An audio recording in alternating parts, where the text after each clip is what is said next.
자, 그래서 우리가 16장 삼손의 이야기까지 마쳤습니다. 그래서 지난 시간에 말씀드린 것처럼 이제 앞으로 남은 6장은 사사들이 나오진 않습니다. 사사기에서 마지막 사사는 삼손으로 끝이 나고요. 마지막 이제 6장은 사사 시대에 있었던 일인데, 이 일이 사실은 사사 시대 앞부분에 있었던 일들이에요.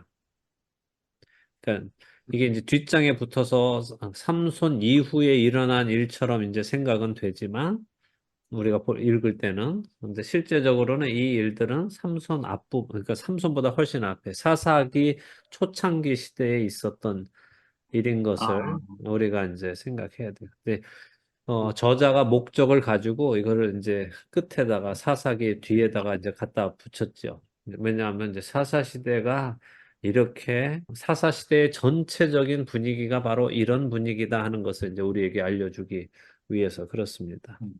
자, 그래서 사사기 17장 1절에서 6절을 나 장로님께서 먼저 읽어주시죠. 에브라임 산지에 미가라 이름하는 사람이 있더니 그의 어머니에게 이르되 어머니께서 은 1,100을 잃어버리셨으므로 저주하시고 내 귀에도 말씀하셨더니 보소서 그 은이 내게 있나이다. 내가 그것을 가졌나이다 하니 그의 어머니가 이르되 내 아들이 여호와께 복받기를 원하노라 하니라. 미가가 은 1,100을 그의 어머니에게 도로 주매 그의 어머니가 이르되 내가 내 아들을 위하여 한 신상을 새기며 한 신상을 부어 만들기 위해 내 손에서 이 은을 여호와께 거룩히 드리노라. 그러므로 내가 이제 이 은을 내게 도로 주리라. 미가가 그 은을 그의 어머니에게 도로 주었으므로 어머니가 그 은 200을 가져다가 은장색에게 주어 한 신상을 새기고 한 신상을 부어 만들었더니 그 신상이 미가의 집에 있더라.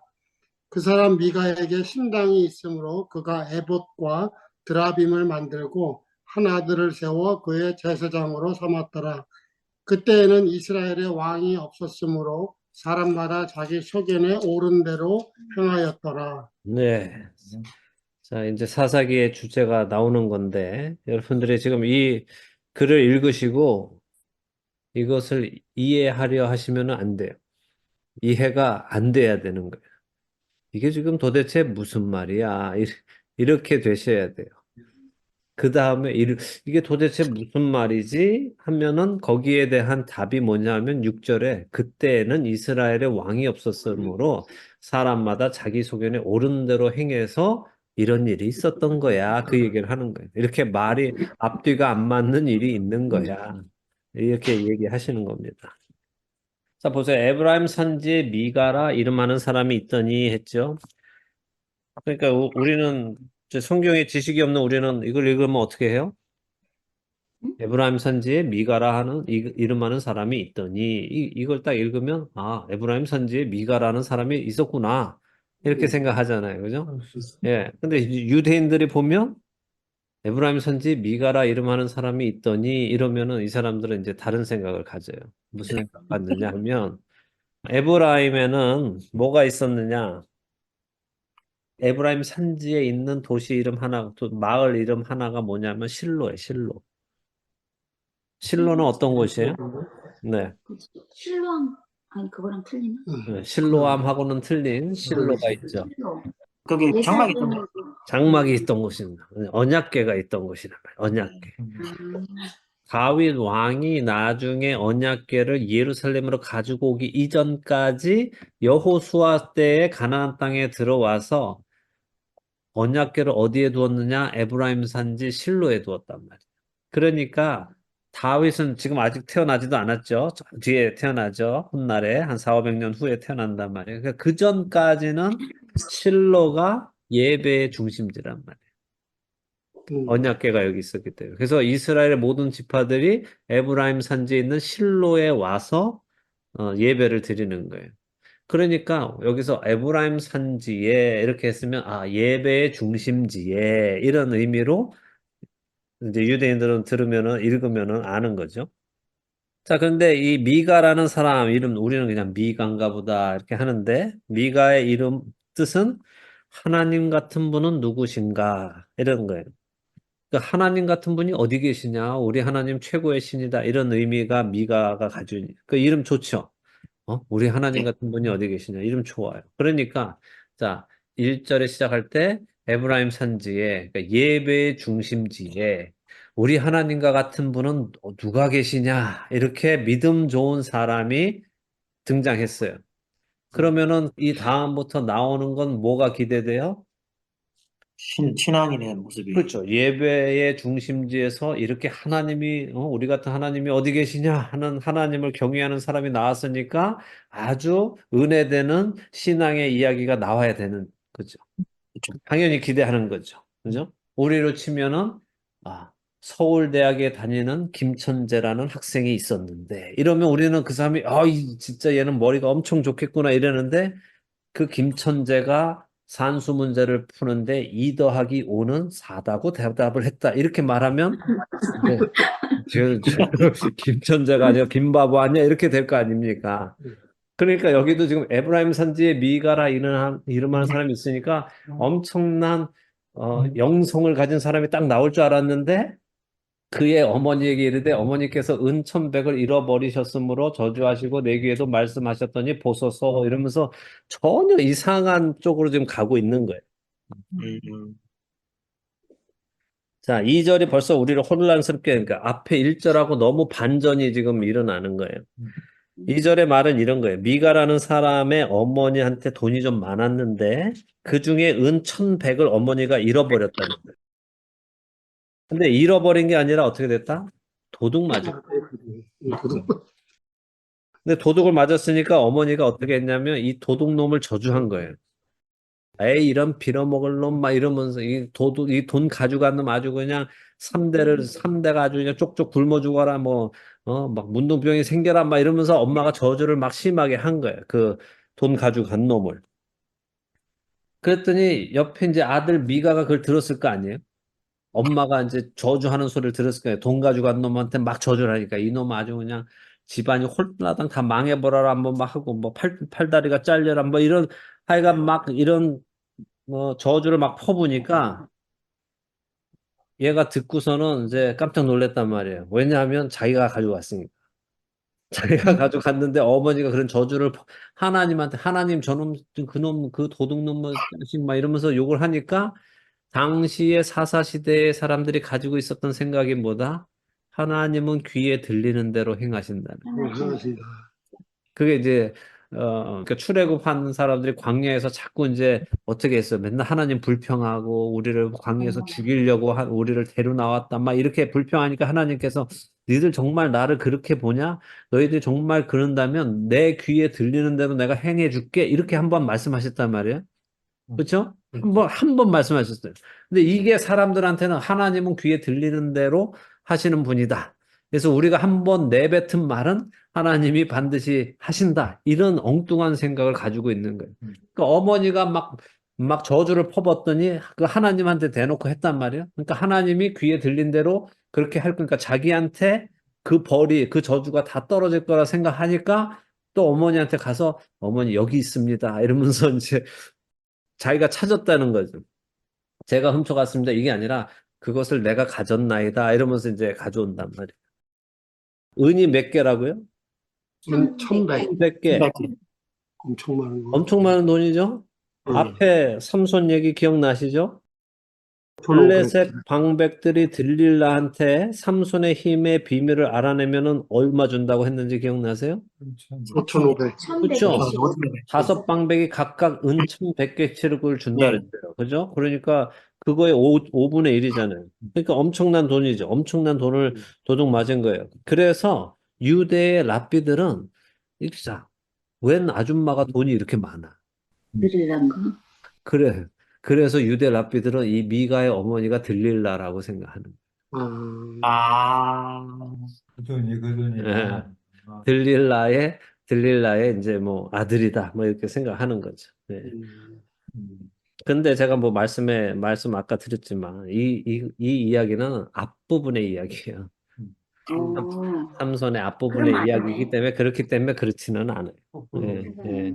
왜 그러니까 이게 지금 들릴라라는 심증은 가지만 확증은 없잖아요. 돈이 많다는 그것밖에 없잖아요. 근데 나중에 가면 나중에 등장하는 인물 하나가 있는데 그 사람은 이 사사시대 앞부분에 살던 사람이기 때문에 우리는 이게 앞부분에 있었던 일이라고 이제 할 수 있어요. 이게 그래서 이제 반전이 많은 이게 드라마로 치면 깜짝깜짝 놀라는 게 이제 사사기 17장부터의 이야기입니다. 자, 어쨌든 이 어머니가 돈 훔쳐간 도둑을 저주하니까 그 도둑놈인 아들이 어머니께 가서 고백을 하는 거예요. 아이고, 어머니 은천백이나 잃어버리시고 그 가져간 놈을 그렇게 저주하셨는데 가만 보니까 그 돈이 저한테 있네요.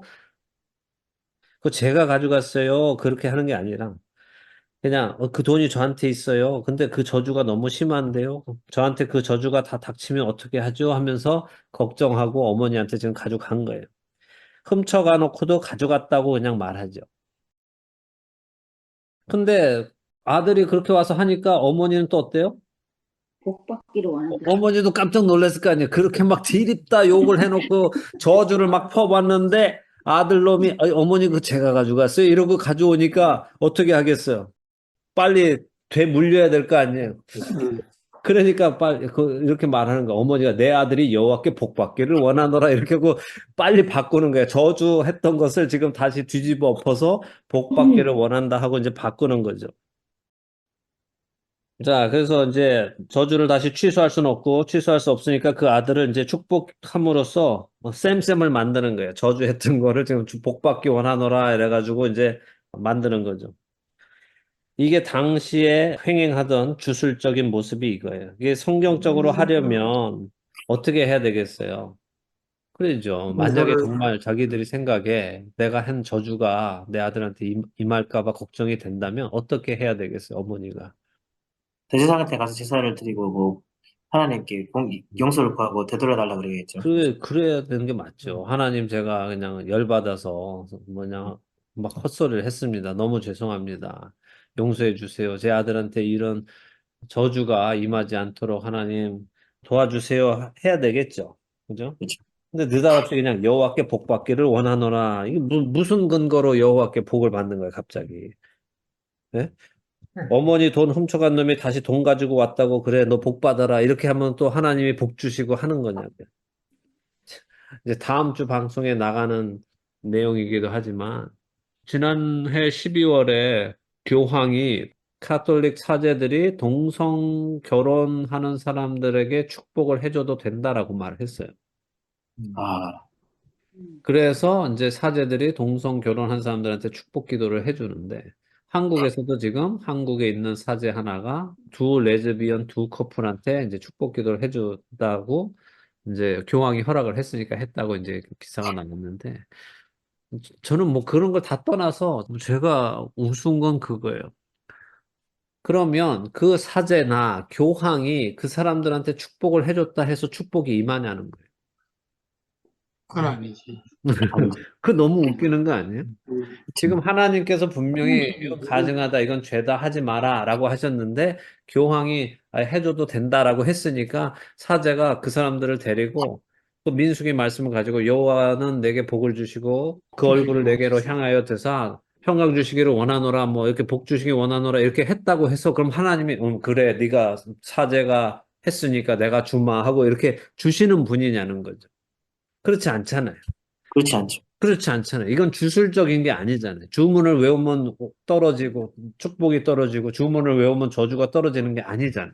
그죠? 근데 지금 이 미가의 어머니나 지금 교황이나 똑같은 일을 하고 있는 거란 말이에요.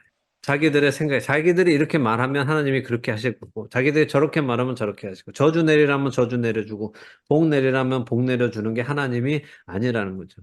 이거는 철저하게 자신들이 만들어낸 신을 믿는 모습입니다. 그래서 우스운 게 뭐냐 하면 이 알라딘의 요술 램프가 사람들은 너무 그 이야기를 좋아하잖아요. 좋아하는데 우리가 가만히 생각해 보면 참 말이 안 되는 게 그러니까 내용이 말이 안 된다는 게 아니라 이 램프에서 나온 이 요정은 내 소원을 세 가지를 들어줄 수 있어요. 그죠? 나는 할 수 없는 것을 해줄 수 있는 힘을 가진 신이란 말이에요. 그런데 내 소유야. 이게 바로 사람들이 원하는 신의 모습이에요. 내가 원하는 것을 해줄 수 있는 존재이지만 나의 소유여서 나한테 주인님이라고 부르고 내가 부르면 나오고 들어가라 하면 들어가 있고 하는 그 신을 사람들은 찾는 거예요. 근데 하나님한테서도 그것을 요구하고 있으니 하나님은 절대 그렇게 되실 분이 아니시죠. 세상의 신들은 다 그렇지만 하나님은 그럴 분이 아니시거든요. 그러니까 빨리 생각을 고쳐야 되는 거예요. 자, 이렇게 해서 벌써 지금 이들이 하는 행동의 근거가 하나님으로부터 온 것이 아니라 자신들의 말, 자신들의 행동, 자신들의 문화가 근거해서 지금 막 오락가락하고 있는 게 보이는 거고, 지금부터 읽는 이 사사기는 마지막 부분까지 계속해서 이런 진행이 가는 거예요. 오락가락, 앞뒤가 없고, 기준이 없고, 왔다리 갔다리 자기들, 이게 이해가 안 되는 거죠. 이게 정말이야? 뭐 이런 일이 있다고? 이런 의문이 계속해서 일어나는 게 이 사사기입니다. 그러니까 신앙의 중심지, 하나님의 언약궤가 있는 실로에 그 실로가 있는 에브라임 산지에 살던 누가 하나님과 같으냐 하는 이 사람이 시작부터 어머니의 돈을 훔치는 것으로 시작하는 거죠. 그러니까 서울대학에 다니는 김천재가 2 플러스 3은 4다라고 말한 것보다 더 황당한 일이 일어나는 거예요. 그래서 이 글을 읽는 사람들은 혼란스러운 겁니다. 그러면서 동시에 가장 중심지가 이러니 다른 곳들은 얼마나 더 심하겠느냐 하는 것을 우리한테 말하는 거죠. 서울대 김천재가 2 플러스 3을 모르면 나머지 도시에 사는 나머지 대학에 다니는 사람들은 뭘 알겠느냐는 거예요. 언약궤를 가까이에서 보고 사는 사람들도 이 정도의 신앙을 수준을 가지고 있는데 그 언약궤에서 멀어서 보이지도 않는 곳에 살던 사람들은 그 사람들의 신앙은 어떻겠는가? 가히 상상이 안 갈 정도다 하는 것을 사사기 17장의 밑바닥에 깔고 시작하는 겁니다. 다시 말하면 교회가 타락했다면 세상은 얼마나 부패했을까 하는 거와 똑같은 거죠.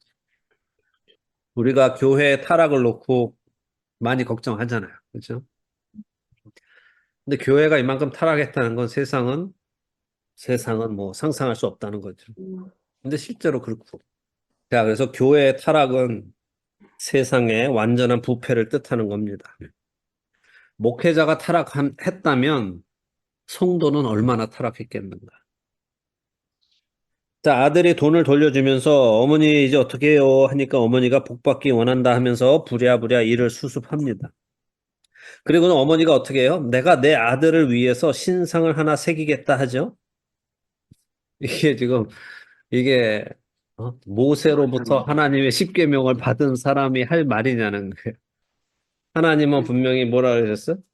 나의 다른 신을 다른 섬기지 신을 마. 섬기지도 말고 너희를 위하여 어떤 신상이나 우상을 만들지 마라. 하늘에 있는 것이나 땅에 있는 것이나 바다에 있는 것이나 어떤 것으로도 형상을 만들지 마라 했는데 지금 하나님한테 우리 아들 복 주세요. 내가 저주한 거 좀 거두어 주세요. 안 되겠다. 그 정도는 안 되겠다. 하나님한테 뭔가 신상을 하나 만들어 드려야겠다 이러면서 하고 있는 거예요.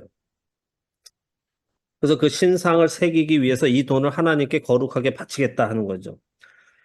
근데 그 바치는 의미로 은을 200을 사용해서 은장색, 다시 말해서 세공업자한테 주어서 신상을 만들고 아들에게 줍니다. 그리고 이제 하나님이 하지 말라고 하신 우상을 만들겠다고 하는 거죠. 이게 어떻게 하나님께 드려지겠어요? 말도 안 되죠. 근데 그 말도 안 되는 일이 지금 계속해서 각 절마다 끊임없이 이어져 가고 있는 거예요. 5절에 보니까 더 웃기는 일이 있죠. 미가에게 신당이 있었다는 거예요. 하나님의 백성은 자기 집에 신당을 놓을 수 없어요. 신당은 제사를 드리고 예배를 드리는 곳인데 이거는 이방인들이 자신들의 신을 섬길 때 하는 일이지 유대인들은 제사장을 통해 제사를 지내야지 자기 집에서 자기가 제사를 지낼 수는 없단 말이죠. 일본에 가면은 각 집마다 신상이 있어요. 모든 집이 신상이 있어요. 저희 처가집도 가면 들어가면은 바로 장모님 방 안에 신상이 있고 현관문에도 신상이 있고 각 방에도 신상이 있어요. 그래서 우리 장모님 방 같은 경우는 장모님이 매일 제사를 드려, 거기다. 오. 근데 자기들은 절대 종교적이라고 안 해. 자기들은 종교가 없다고 말해. 근데 그거는 그냥 문화인 거예요, 그들한테. 아침마다 정말 음식을 가져다 거기다 놓고 하고. 집을 나설 때도 그 사람들은 그 신상 앞에서 다녀오겠습니다 하고 나가고. 밥 먹을 때도 젓가락 이렇게 끼고 일본 사람들 이따다키마스 이렇게 한단 말이에요. 잘 먹겠습니다 이러고 먹는단 말이에요. 밥을 먹을 때 일본 사람들 젓가락을 항상 이렇게 껴요. 여기다 끼고 이렇게 손 모으고 한다고. 한국 사람들은 종교 없는 사람이 누가 잘 먹겠습니다 이렇게 기도하고 뭐 어머니 잘 먹겠습니다 뭐 아버지 잘 먹겠습니다 하고는 먹겠지만 누가 손 모으고 잘 먹겠습니다 하고 해요. 근데 일본 사람들은 거의 대부분 그런단 말이에요. 거의. 예, 이렇게 해서 이게 이제 그럼 신한테 하는 거거든. 그럼 너 무슨 신을 믿어? 이러면 자기 신 안 믿는데. 근데 근데 왜 그러는 거냐? 그럼 뭐 그냥 그렇게 하는 거야. 그게 문화인 거예요. 그래서 일본에 그 신상을 믿는 사람들을 신도이즘이라고 하죠. 신도이즘이라고 이제 신도라는 종교를 믿는 사람이고, 그다음에 이제 불교 믿는 사람도 있잖아요. 자기 스스로를 나는 신도 종교인입니다라고 대답하는 사람, 그다음에 나는 불교인입니다 대답하는 사람, 이 둘을 합치면 일본 인구 수보다 많아요. 어떻게 된 거예요? 어떻게 된 거예요, 이게? 자, 만약에 일본의 인구가 1억 명이면 신도이즘 멤버하고 불교 멤버를 합치면 1억 한 3천 명 된단 말이야. 3천만 명 정도 된단 3천만 명은 두 개를 다 믿나 보다. 3천만 명은 두 개 이상을 가진 거예요. 종교를. 그러니까 이 사람들은 그래서 일본에서는 기독교가 살지를 못하는 거예요. 왜냐하면 기독교는 하나님 유일하신 한 분이기 때문에. 일본 사람들은 신을 많이 인정한단 말이에요. 신이 800만 신이 있는데 어떻게 신을 하나만 믿어야 되냐. 그러니까 그게 안 되는 거죠. 근데 지금 이 미가네 집안이 벌써 그런 거예요.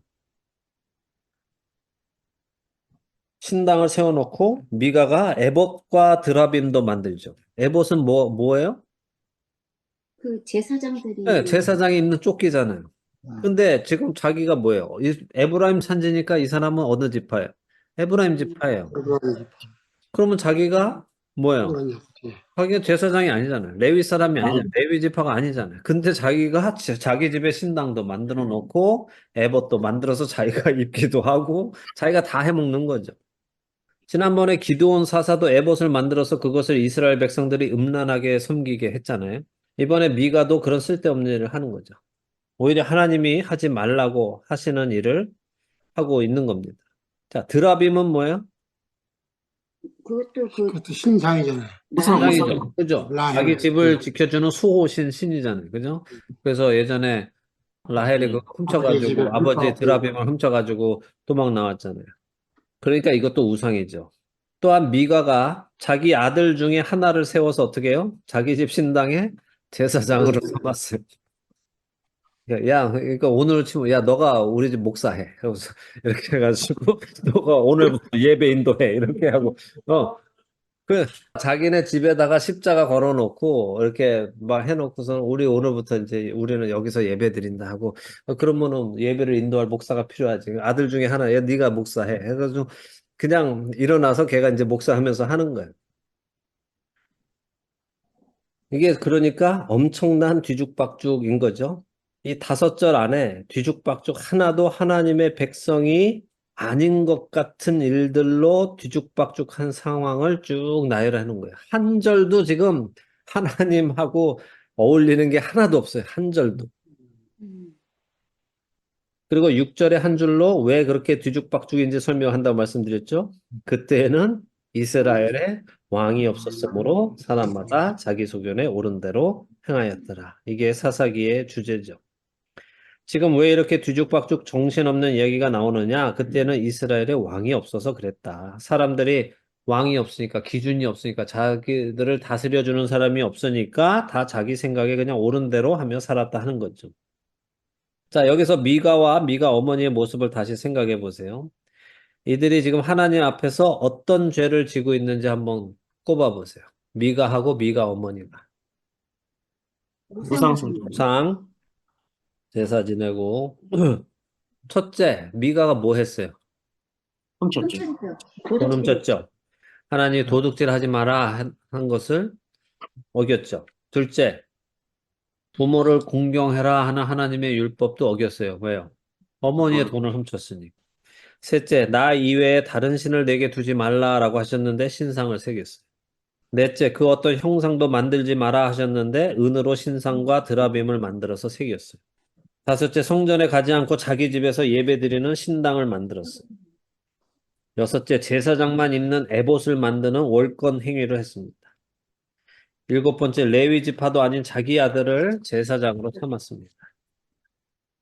자, 우리가 이 미가하고 지금 미가 어머니의 대화를 들어보면 하나님의 이름이 계속 등장해요. 그런데 그들의 삶은 하나님과는 상관이 없는 삶이에요. 이것을 우리가 깊이 생각해야 돼요. 왜냐하면 우리가 아무리 하나님의 이름을 들먹인다고 해서 우리 역시 하나님을 섬기며 사는 게 아닐 수 있기 때문에. 우리가 아무리 예수 그리스도 이름을 여기저기 갖다 붙이고 뭐 하나님이 하셨어요. 하나님이 복 주셨어요. 하나님이 감사해요. 하나님께 감사드려요. 이런 말 아무리 갖다 붙인다 하더라도 우리의 삶이 이 미가와 미가 어머니의 삶과 닮아 있다면 우리는 하나님하고는 아무런 상관없는 사람이에요. 이게 얼마나 무서운 일이냐는 거예요. 자기들은 계속해서 하나님의 이름으로 이 일들을 다 하지만 하나님하고는 아무 상관없어요. 그래서 착각하지 말아요. 우리가 신앙생활 하면서 교회 다니고 있는다 하면서 예배를 드린다 하면서 내 삶이 하나님의 말씀과 일치하는 삶을 살지 않는다면 그거는 미가와 미가 어머니의 삶하고 하나도 다르지 않아요. 하나님이 보실 때 쟤네는 도대체 어디서 배운 종교야? 이렇게 하실 수 있단 말이에요. 여러분들은 어떻게 생각하세요? 여러분들의 신앙은 어떻습니까? 분명 여러분들도 하나님, 예수 그리스도, 성령님 입에 달고 사실 텐데 여러분의 삶이 하나님이 보실 때에 그리스도인입니까? 아니면 하나님하고 상관없는 삶입니까? 한 신학자는 이런 말을 했어요. 한국의 기독교인들의 껍질을 벗겨보면 그 안에 50%의 무속이 들어있고 30%의 유교가 들어있다. 저는 이 말에 너무 동의해요. 맞으시는. 왜냐하면 제가 처음에 신대원에 갔을 때 미국 학교니까 한국 기독교를 굉장히 높이 샀어요. 한국은 굉장히 빨리 기독교가 부흥했고 많은 사람들이 기독교인이 됐다고 한국을 굉장히 칭찬해요. 그리고 진짜 미국 교과서 안에 손양원 목사님의 이야기가 나오고 예로 정말 그리스도와 같은 삶을 살아 이런 예가 나올 때는 굉장히 뿌듯하고 좋아요. 그렇지만 저는 그 10여 년 전에 벌써 학교에서 발표할 기회가 있으면 그때마다 한국 교회를 칭찬하지 말라고 했어요. 왜냐하면 내가 볼 때 한국 교회는 성경에 나오는 기독교가 아니다. 제가 볼 때 한국 기독교는 신의 이름만 바뀌었지 정서는 바뀌지 않았어. 성경에 나오는 하나님을 믿는 게 아니라 예전에 믿던 산신령을 자리에 하나님이라는 이름만 갖다 놓은 거예요. 그게 실제예요. 그래서 우리가 열심히 잘 섬기면, 신실하게 섬기면, 정성을 다해서 섬기면 그분이 우리의 기도를 들어주시고 그들이 우리에게 우리의 소원을 이루어 주실 분이다라고 믿고 있어요. 지금도 여전히 그렇게 믿어요. 아침마다 새벽 제단을 쌓는다는 그 말도 안 되는 이상한 소리들을 하면서 새벽 제단을 쌓고 기도를 쌓아서 그것이 하늘에 닿으면 하나님께서 자신들의 그 기도를 들어주신다는 무속 신앙을 가지고 있단 말이에요. 여러분들 안에 만약 그런 신앙이 있다면, 조금이라도 숨어 있다면 여러분들 그거 다 내려놓으셔야 돼요. 내려놓으시기 전까지는 하나님께서 여러분을 온전히 만나주지 못하세요. 자, 그 무속 신앙이 왜 안 좋을까요? 왜 우리가 정성으로 하나님께 정성으로 하나님 비나이다 비나이다 이 기도 제목을 꼭 들어주시옵소서 비나이다 비나이다 내가 40일을 안 먹을 테니 하나님 이 기도를 들어주세요, 들어주세요 하는 것이 왜 안 좋을까요? 제일 중요한 건 뭐냐면 하나님을 내 뜻대로 움직이려는 거. 아까 알라딘의 램프처럼 내가 원하는 이 소원을 이루라는 거예요. 내가 하나님 이렇게 안 먹으면서 할 테니까 이렇게 해달라는 거죠. 내가 이렇게 신실하게 아침마다 새벽마다 나와서 내가 기도를 할 테니 이 기도 들어달라는 거죠. 자, 그러면 제가 종종 농담식으로 얘기하지만 만약에 교회 대항으로 축구대회가 열렸어요. 각 교회가 양쪽으로 기도를 한다고 칩시다. 하나님, 우리 교회가 우승하게 해주세요. 막 이러고 기도를 한다고 칩시다. 그럼 하나님은 누구 기도를 들어줘야 되냐? 기도 많이 한 교회를 해줘야 되지. 다 그렇게 생각하지 않냐는 거죠. 그치. 다 이렇게 생각하지. 그죠? 그러니까 한국 기독교계에 나오는 말도 안 되는 얼렁뚱땅한 그런 책이 베스트셀러가 뭐냐 하면 하나님의 보좌를 움직이는 기도, 뭐 이런 책이 나오는 거예요. 음. 6시간 기도하는 사람을 이기는 방법, 이런 게 나오는 거예요. 6시간 기도하는 사람 이기는 방법, 그 책을 읽어보면 뭐라는 줄 알아요? 8시간 기도하면 된다는 거예요. 갑자기 그 또 생각나요. 사람들은 딱 그거 읽으면 그렇구나 그러고서 또 막 8시간 한단 말이에요. 그러면 24시간 기도하는 사람은 뭐 천하무적이겠네. 그럼 두 팀이 24시간 서로 막 기도하면 어떻게? 하나님은 막, 얘 누구 기도를 들어야 돼? 막 하나님이 이렇게 고민하시는 분이냐는 거예요. 여러분이 아무리 기도를 하셔도, 정말 1년 365일을 금식하며 기도하셔도 하나님이 안 된다는 건 안 돼요. 하나님이 하시지 않겠다는 거는 하나님이 자신의 뜻을 돌이키는 거는 딱 한 가지예요. 뭐예요? 우리가 하나님의 뜻한 바를 그 뜻을 이루시지 못하게 할 수 있는 딱 한 가지가 있어요. 그거 외에는 하나님은 절대 자기 뜻을 바꾸지 않아요. 뭐가 있을까요? 내가 너를 심판하겠어 라고 했을 때 회개하면 하나님이 그 뜻은 돌이키신다. 음. 성경 전체에서 하나님이 자기의 뜻을 돌이키시는 건 그거밖에 없어요. 근데 그 외에 하시기로 한 것을 사람이 기도했더니 안 하셨다. 혹은 안 하시려고 한 것을 사람이 기도했더니 하셨다. 이런 건 없어요. 그러니까 하나님을 내 기도로 움직이려는 시도조차 하시면 안 되고. 기도의 본질적인 목적은 뭐예요? 기도 왜 하세요? 기도는 내 뜻을 하나님께 관철하는 게 아니에요. 세상의 모든 종교는 그거예요. 내 뜻을 신한테 알려줘서 신이여 내 기도를 들으소서라고 하는 게 세상의 기도예요. 근데 우리 하나님은 말을 많이 해야 들으시는 분이 아니라고 예수님 말씀하시잖아요. 우리가 이미 구하기 전에 우리에게 무엇이 필요한지 아시는 분이라고 하시잖아요. 그러면 우리의 모든 것을 아시는 그분한테 우리가 주절주절 뭐하러 말을, 그죠? 다 알고 계시는데. 그러면 우리는 어떻게 해야 돼요? 뭘 해야 돼요? 하나님의 뜻이 무엇이냐는 거예요. 예수 그리스도께서 하신 것처럼 하시면 돼요. 하나님, 이렇게 하여 주옵소서. 저는 이렇게 되면 좋을 것 같습니다. 그러나 나의 원대로 마옵시고 아버지의 원대로 되기를 원하나이다. 그건 예수님도 본을 보여주시는. 이 잔을 옮기실 수 있으면 옮겨 주옵소서. 그러나 나의 원대로 마옵시고 아버지의 원대로 마옵소서. 그러니까 우리도 하나님께 드릴 수 있어요. 하나님, 이 일은 이렇게 해결되면 참 좋을 것 같아요. 이렇게 들어주시면 참 제가 좋을 것 같습니다. 그러나 나의 원대로 마옵시고 아버지의 원대로 되기를 원하나이다. 그리고 그렇게 일이 일어날 때 섭섭해하지 않아야죠. 하나님이 내 기도를 안 들어줬어. 쳇하고 하는 게 아니라 이것이 하나님의 뜻이구나. 내가 기쁘게 순종해야지. 내가 찢어지는 떡과 부어지는 포도주가 되어야지. 저는 한국 기독교의 열정이 대단하긴 하지만 그 열정은 기독교 안에서 왔다기보다는 한국인 특유의 샤머니즘, 그러니까 무속적인 문화에서 온 것이 많다고 생각해요.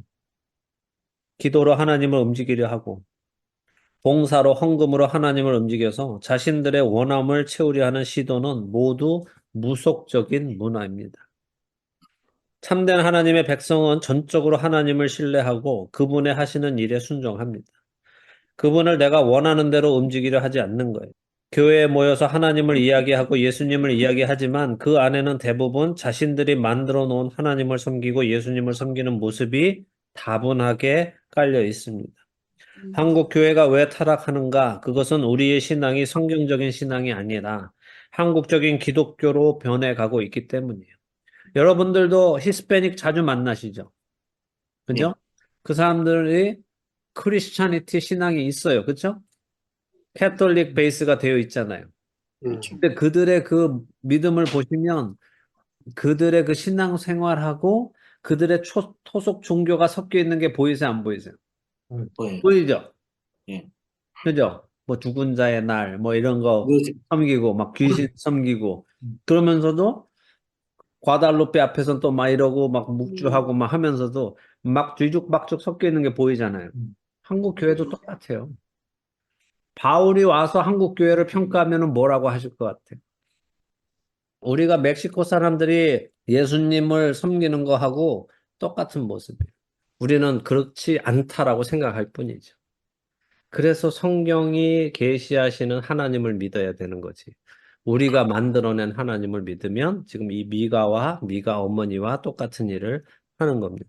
우리는 다시 성경 속으로 돌아가서 철저하게 하나님의 말씀을 따라 사는 모습으로 돌아가야 됩니다.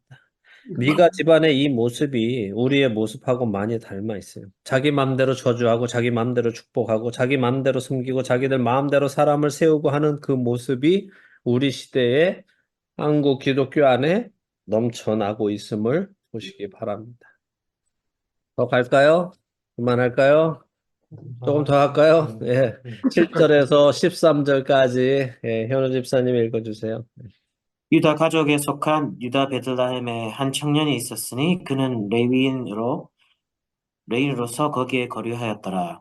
그 사람이 거주할 곳을 찾고자 하여 그 성읍 유다 베들레헴을 떠나 가다가 에브라임 산지로 가서 미가의 집에 이르매 미가가 그에게 묻되 너는 어디서부터 오느냐 하니 그가 이르되 나는 유다 베들레헴의 레인으로서 거류할 곳을 찾으러 가노라 하는지라. 미가가 그에게 이르되 내가 나와 함께 거주하며 나를 위하여 아버지와 제사장이 되라. 내가 해마다 은 열과 의복 한 벌과 먹을 것을 주리라 하므로 그 외인이 들어갔더라. 그 레인이 그 사람과 함께 거주하기를 만족하게 생각했으니 이는 그 청년이 미가의 아들 중 하나같이 됨이라. 미가가 그 레인을 거룩하게 구별하매 그 청년이 미가의 제사장이 되어 그 집에 있었더라.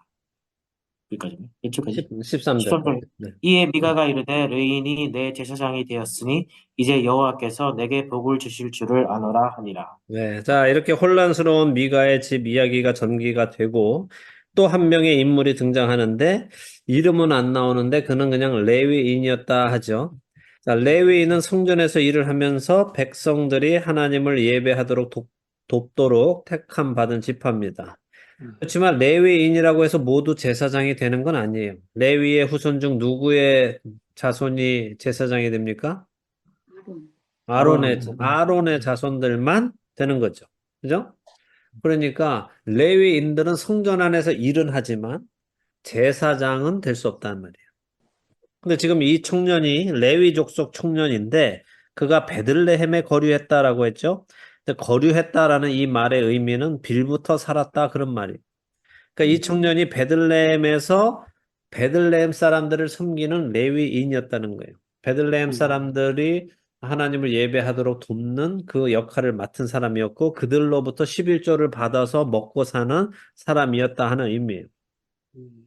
레위인은 원래 가나안 땅 분배를 받지 않았죠. 대신에 48개의 성읍을 받아서 그곳에 가서 각 지파를 섬기고 하나님의 말씀을 가르치는 일을 했습니다. 또 해야 하고요. 그런데 그 48개 성읍에 베들레헴은 없어요. 그러니까 이게 무슨 말인가 하면 지금 이 레위 청년이 자신이 있어야 할 성읍에 가 있는 것이 아니라 자신이 있지 말아야 할 베들레헴에 가서 빌부터 먹고 살고 있었다는 거예요. 그러니까 이거 역시 하나님 왕이 없으므로 자기 소견에 옳은 대로 하고 있었던 모습을 보여주죠. 자, 그러면 이 청년은 왜 자신이 있어야 할 성읍, 48개 성읍 중에 하나에 있지 않고 베들레헴에 와서 빌부터 먹고 사는가? 이것은 당시 이스라엘이 얼마나 하나님께서 하신 말씀을 지키지 않고 사는지를 보여주는 것이고, 하나님은 뭐라 하셨는가? 레위의 기업은 가나안 땅이 아니라 하나님이시다라고 말씀하셨어요. 너희의 기업은 나 하나님이다라고 하셨죠. 그렇기에 레위인들은 백성들 사이에 들어가서 그들을 섬기고 하나님의 말씀을 가르치고 그들을 예배하도록 인도하는 건데, 그리고 백성들은 11조를 거둬서 이 레위인들을 먹여 살려야 하는데 이 일을 안 하고 있으니까 지금 이 레위 청년이 먹고 살기 위해서 자기에게 주어진 그 지역에서 못 먹고 사니까 지금 다른 곳에 가서라도 이렇게 먹고 살고 있는 모습이 된 거죠. 그러니까 이스라엘 사람들이 제대로 하나님의 말씀을 지키면서 레위인들에게 11조로 먹여 살리는 일도 등한시했다 하는 것을 보여주는 거예요. 하나님의 백성이 하나님을 제대로 예배하고 섬길 때는 레위 지파도 잘 섬기게 되어 있죠. 그런데 하나님을 제대로 섬기지 않으면 레위 지파도 섬기지 않게 되어 있는 거예요. 교회도 성도들이 하나님을 잘 섬길 때는 다른 성도들을 잘 섬기게 되어 있고 교회 전체를 잘 섬기게 되어 있죠. 근데 하나님을 대충 섬기면 마음이 가지 않는 게 너무 당연하잖아요. 이 시대 잘 봐야 됩니다. 이게 아 다르고 어 다른데 하나님을 잘 섬기며 하나님을 경외하면 하나님을 잘 섬기도록 인도하는 사역자들도 잘 섬기고 존중하게 됩니다. 근데 하나님을 잘 안 섬기고 하나님의 말씀을 우습게 알면 사역자들도 안 섬기고 우습게 보게 돼 있습니다. 물론 사역자를 잘 섬기는 것과 사역자를 우상시하는 것에는 차이가 있어요. 절대 사역자를 우상시해서는 안 됩니다. 뭐 하나님의 말씀을 대언한다는 그런 생각도 하시면 안 돼요. 그러나 하나님께서 택하셔서 하나님의 백성들이 하나님을 예배하도록 돕는 역할을 감당하게 했다는 중요한 역할을 맡았다는 것은 알고는 계셔야죠. 그래서 제가 아 다르고 어 다르다는 거예요. 이게 한국 교회가 무시할 땐 또 너무 무시하고 또 위할 때는 또 너무 위해서 문제란 말이죠. 우리 시대는 이상하게 이 양극화 현상이 벌어져요. 사역자를 예수님 대하듯 대하고 하나님 대하듯 빡들잖아. 그거는 아니란 말이죠. 그들의 말이라면 하나님 음성인 것처럼 벌벌 떠는 사람들이 있단 말이죠. 목사님 잘못 섬기면 막 집안에 저주가 내린다는 그런 하나님의 종을 치면 안 된다는 거. 하나님의 종은 모두가 하나님의 종이에요. 그죠? 네, 뭐 목사만 하나님의 종이 아니고 전도사만 하나님의 종이 아니고 모든 성도가 하나님의 종이고 모든 성도가 하나님의 백성입니다. 그러니까 그런 사람들의 말에 흔들리지 마시고 성경은 우리한테 뭐라고 말씀하세요? 모든 사람을 주를 대하듯 하라라고 하시죠. 모든 사람, 성도가 성도를 대할 때 주를 대하듯 하라 하는 그 말씀을 따라서 모든 사람을 그렇게 대하면 괜찮습니다. 근데 또 성도들은 신경 안 쓰면서 목회자만 잘 대접하려는 것은 분명히 잘못입니다. 왜 그러냐 하면 오늘 미가와 이 레위 청년의 이야기에서 우리는 그걸 보게 될 텐데요. 자, 어쨌든 이 청년은 자신이 빌부터 먹던 베들레헴을 떠나서 새롭게 빌부터 먹고 살 장소를 찾아야 했고, 그래서 유다 베들레헴을 떠나서 가다가 에브라임 산지로 오게 되었고, 미가의 집에 오게 되었다 하는 것이 8절까지의 이야기입니다. 근데 9절에 미가가 물어봐요. 야, 이 청년아, 너는 어디서 오니? 그러니까 청년이 나는 유다 베들레헴에서 온 레위인입니다. 근데 내가 일할 만한 곳을 찾으러 가고 있어요. 했더니 미가가 뭐라 그래? 그래? 멀리 갈 것 없이 여기서 나와 살면서 나를 위하여 아버지와 제사장이 되라 이럽니다. 자, 아버지가 되라는 것은 무슨 말이에요? 네가 내 아버지가 되라 이게 무슨 말이에요? 네가 나의 영적인 아버지가 되라. 어이없는 일이죠. 예수님 분명히 뭐라고 하셨어요? 땅에 있는 자를 아버지라 부르지 마라. 그러셨어요. 아버지는 오직 한 분 하나님 외에는 계시지 않다라고 하셨죠. 그러니까 목사를 뭐 영적의 아버지 이런 소리 그런 데 넘어가지 마시는 거예요. 목사는 영적인 아버지가 아닙니다. 예수님이 분명히 땅에 있는 자를 아버지라 하지 말라고 하셨는데 왜 그런 말들을 하고 그렇게 목사들을 영적인 아버지라고 하고 목사 스스로 그런 사람들은 예수님의 말씀을 스스로 지금 거부하는 거잖아요. 뭘 배우겠어요, 그 사람한테. 예수님의 말씀을 부인하는 사람한테 어떻게 예수님의 말씀을 배울 수 있겠어요? 안 되죠. 말씀드린 대로 제사장은 레위 지파라고 되는 게 아니라 아론의 아들만 됩니다. 그러니까 미가는 이 청년한테 물어봐요. 너 레위 지파야? 그럼 너가 아론의 자손이니? 라고 물어봤어야 되는데 그러지 않고 그냥 레위 지파라니까 시킨단 말이죠. 그죠? 근데 더 웃기는 건 미가 자신이 누구를 제사장으로 세울 수 있는 권한도 없잖아요. 그렇죠. 근데 자기가 막 세운단 말이죠. 제사장은 하나님의 기름 부음 받은 사람인데 미가가 일개 개인이 자기 맘대로 필요에 따라서 세울 수 있는 게 아니란 말입니다. 더욱이 개인을 위한 개인 제사장은 존재하지도 않아요. 그러니까 지금 일어나는 이 일 한 줄 한 줄이 얼마나 말이 안 되는 건지 여러분이 느껴지셔야 돼요. 자기 소견에 옳은 대로 하고 있는 이 우스운 말도 안 되는 일들이 한 줄 한 줄 전해집니다. 특별히 우리 한국 기독교인들이 기억하는 게 제가 지금 말씀드린 것처럼 나의 아버지, 영적 아버지, 이거는 안 됩니다. 자, 말씀을 가르치는 자를 아버지 취급하지 마세요. 또 주님 취급도 하지 마십시오. 그렇지만 동시에 그들을 우습게 보지도 마시고 중도를 지키시고 성경대로 하세요. 갈라디아서 6장 6절 말씀처럼 모든 좋은 것을 함께 말씀을 가르치는 자와 함께 하라는 거예요. 이건 뭐 좋은 거 나눠 먹어라 그 얘기가 아닙니다. 하나님 나라의 좋은 열매들, 기쁜 소식들을 함께 나누라 하는 그런 말씀입니다. 어쨌든 이 미가는 레위인 청년에게 내 영적 아버지가 되고 우리 집 제사장이 되어라. 내가 그 대가로 연봉, 열과 의복 한 벌, 그리고 먹을 걸 주겠다 하죠. 자, 레위 청년도 생각이 제대로 바뀌었으면 아닙니다. 나는 아론의 자손이 아니에요. 제사장이 될 수 없습니다. 라고 거절해야 되죠. 또한 내가 청년인데 어떻게 아버지가 됩니까? 그럴 수 없습니다. 라고 해야죠. 근데 계약 조건이 좋으니까 어떻게 해요? 받아들이고 수용하고 그 집에 들어갑니다. 그리고 그동안 집안에 신당을 지어놓고 애벽도 놓고 드라빔도 놓고 신당도 세워놓고 자기 아들로 제사장 세워서 나름 종교 생활을 하던 미가에게 한 가지 찝찝한 일이 있었다면 그건 뭐였을까요? 그거는 레위인이 아닌 자기 아들이 제사장을 하는 일이었을 거예요. 그런데 이게 웬 떡이에요? 마침 레위인 청년이 제 발로 지금 자기 집에 들어왔단 말이에요. 그래서 그를 붙잡아서 돈을 주고 자기 집 제사장을 딱 시키고 나니까 이제 나름대로 조건이 다 번듯하게 갖춰졌단 말이죠. 누가 봐도 이제 뭐라 안 할 것 같아요. 필요 조건이 다 충족이 됐으니까. 미가는 레위인이 자기 제사장이 되어줬고 레위 청년은 먹고 살기 힘든데 미가가 돈 주고 먹여주고 재워주고 입혀주니까 서로의 필요 조건이 딱 맞은 거죠. 12절에 미가가 그 레위인을 거룩하게 구별했다라고 하죠. 이게 미가가 그 청년을 뭐 특별히 잘해줬다 이게 아니라 미가가 레위인에게 제사장의 직분을 안수했다 하는 말이에요. 기름 부어서 세웠다 그러는 말입니다. 그러니까 얼마나 우스운 거예요? 내 아버지가 되죠 이러면서 그 아버지한테 안수를 하면서 내가 너를 내 아버지로 안수하노라 뭐 이렇게 하는 거죠. 그죠? 안수는 권위자가 세워주는 건데 그게 아니죠. 그러니까 지금 이 레위 청년이 이 집안의 제사장이 된 것이 하나님으로부터 된 겁니까? 아니죠. 사람이 세웠죠. 자격 없는 제사장입니다. 그런데 이 자격 없는 제사장을 세워놓고는 미가가 뭐라 그래요? 레위인이 내 제사장이 되었으니 이제 여호와께서 내게 복 주실 줄을 안다. 이 얼마나 기가 막히는 일입니까? 여기서 이 미가가 말하는 하나님이 나에게 복 주신다는 그 복은 뭘까요? 물질로 자기가 뭐라는 거 그죠? 세상에 뭐 뭘 주실지는 모르겠지만, 그냥 만사 형통하게 해준다, 뭐 그런 의미로 했겠죠. 그럼 여러분들은 하나님께 복 받기를 원할 때 뭘 받기를 원하세요? 여러분이 구하는 하나님의 복은 뭡니까? 천국 가는 거죠, 천국. 그거는 이미 받으셨잖아요.